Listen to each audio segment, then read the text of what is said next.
Hello guys, next സീരീസിന്റെ 16ാമത്തെ എപ്പിസോഡിലാണ് സ്വാഗതം. അപ്പോൾ നിങ്ങൾ കഴിഞ്ഞ വീഡിയോ കണ്ടെന്ന് ഞാൻ പ്രതീക്ഷിക്കുന്നു.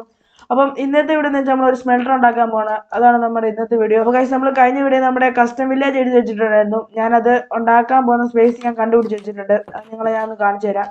അപ്പോൾ ഗൈസ് നോക്കുകയാണെങ്കിൽ ഇതാണ് നമ്മുടെ കസ്റ്റം വില്ലേജ് വരുന്ന ഏരിയ. ഞാൻ ഇത്രയും ക്ലീൻ ആക്കിയിട്ടുണ്ട്, ടെറാഫോമിംഗ് ഒക്കെ ചെയ്ത്.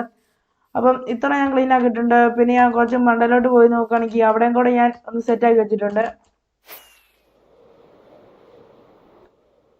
പറന്ന് നോക്കുകയാണെങ്കിൽ ഇങ്ങനെയാണ് ഇരിക്കുന്നത്. ഇത് നമ്മുടെ ഇവിടെ എന്താ ഉണ്ടാക്കണമെന്ന് എനിക്ക് തന്നെ ഒരു ഐഡിയ ഇല്ല ഗൈസ്. ഞാൻ ഇവിടെയും ടെറാഫോം ചെയ്ത് വെച്ചിട്ടുണ്ട്. ഇവിടെ വില്ലേജ് വന്നാൽ ബോറായി പോകുമെന്ന് എനിക്ക് തോന്നി. അതുകൊണ്ട് ഞാൻ ഇവിടെ വില്ലേജ് ഉണ്ടാക്കുന്നില്ല. പകരം ഇതിൻ്റെ താഴ്വശമായിട്ട് ആ ഒരു ഭാഗത്തേക്കാണ് ഞാൻ വില്ലേജ് ഉണ്ടാക്കുന്നത്. അപ്പം നമ്മുടെ ബേസുമായിട്ട് ഇച്ചിരി ചേർന്ന് പോകും. ഞാൻ മിഡീവൽ ടൈപ്പ് വില്ലേജ് ആണ് ഉണ്ടാക്കുന്നത്. ഉള്ള വില്ലേജിൽ നിന്ന് കുറച്ച് വ്യത്യസ്തമായിട്ട് ഞാൻ മാറ്റങ്ങൾ വരുത്തി ഉണ്ടാക്കുന്ന രീതിയാണ്. ഇതായിട്ടൊരു ബേസ് ഒക്കെ ഇതിനകത്ത് ആഡ് ചെയ്യണം. നമുക്ക് കുറെ ആർമർ സ്റ്റാൻഡ് ഒക്കെ വെച്ച് കുറെ സ്റ്റോർ കൊണ്ടുവരാൻ നോക്കണം. ഇത് ഞാൻ പെട്ടെന്ന് ബിൽഡ് ചെയ്ത് തീർക്കുന്നതല്ല. മാസങ്ങളൊക്കെ എടുത്ത് ഞാൻ ഈ വില്ലേജ് തീർക്കാൻ നോക്കുന്നുള്ളൂ. എന്തോരം താമസിച്ച് ചെയ്യുന്നു അത്ര നമ്മുടെ കിടിലായിരിക്കും നമ്മുടെ വില്ലേജ്. അതാണ് നമ്മുടെ വീഡിയോയുടെ മെയിൻ ഗോള്. നമുക്ക് എന്തുണ്ടാക്കിയാലും അതിന്റെ പെർഫെക്ഷൻ വേണം. ഇവിടെ ആയിരിക്കും നമ്മുടെ കസ്റ്റം വില്ലേജ് വരുന്നത്. അപ്പോൾ ഞാൻ നോക്കുവാണെങ്കിൽ അടുത്ത വീഡിയോ നമ്മൾ ഉറപ്പായിട്ട് നമ്മുടെ വില്ലേജിന്റെ പണി സ്റ്റാർട്ട് ചെയ്യുന്നതായിരിക്കും. നമ്മളൊരു മാക്സിമം ഒരു 10 എപ്പിസോഡിനുള്ളിൽ നമ്മുടെ വില്ലേജിന്റെ പണി തീർക്കാൻ നോക്കണം.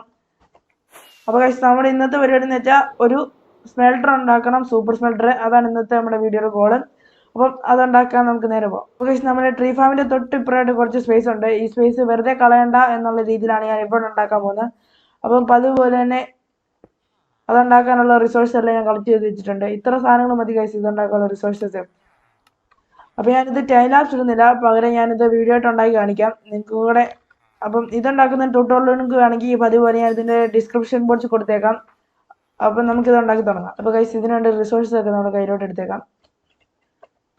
അപ്പം നമ്മൾ റിസോഴ്സ് ഒക്കെ കയ്യിലെടുത്തിട്ടുണ്ട്. നമുക്ക് ഫസ്റ്റ് തന്നെ ചെസ്റ്റ് വെച്ച് തുടങ്ങാം. അപ്പോൾ ഗൈസ് ഇവിടുന്ന് 2 ബ്ലോക്ക് എടുത്ത് മാറ്റിയിട്ട് ഇവിടെ 2 ചെസ്റ്റ് വെക്കണം.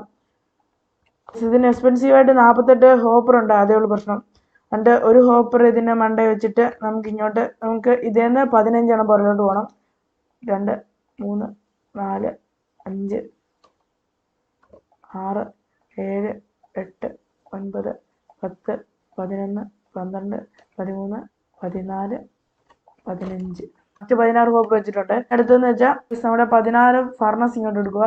1 2 ഇങ്ങനെ അങ്ങ് വെച്ച് പോവുക. ഇതാണ് നമ്മുടെ ഫർണസിന് വെക്കുന്ന പരിപാടി. ഇങ്ങനെ ഫുള്ള് ഹോപ്പറിൻ്റെ മണ്ടേ ഫർണസ് വെക്കുക. അപ്പോൾ നോക്കുകയാണെങ്കിൽ ഞാൻ 16 ഫർണസും ഇതിൻ്റെ മണ്ടേ വെച്ചിട്ടുണ്ട്. ഇത് നമ്മുടെ ഹോപ്പറിൻ്റെ. ഇനി നമുക്ക് അടുത്ത് ചെയ്യേണ്ടത്, അപ്പോൾ ഇനി ഹോപ്പർ വെക്കുന്നതെന്ന് വെച്ചാൽ നമ്മളിങ്ങനെ കണക്ട് ചെയ്ത് പോകില്ല. ഈ ഫർണസുമായിട്ട് കണക്ട് ചെയ്ത് വെക്കണം. ഒന്ന് ഇവിടെ വെച്ച് ഇങ്ങനെ വെക്കണം, അല്ലാതെ ഈ ഹോപ്പറുമായിട്ട് കണക്ട് ചെയ്യരുത്. അപ്പം ഇങ്ങനെ കണക്ട് ചെയ്ത് ഈ 16 നമുക്ക് ഇവിടെ വെക്കണം.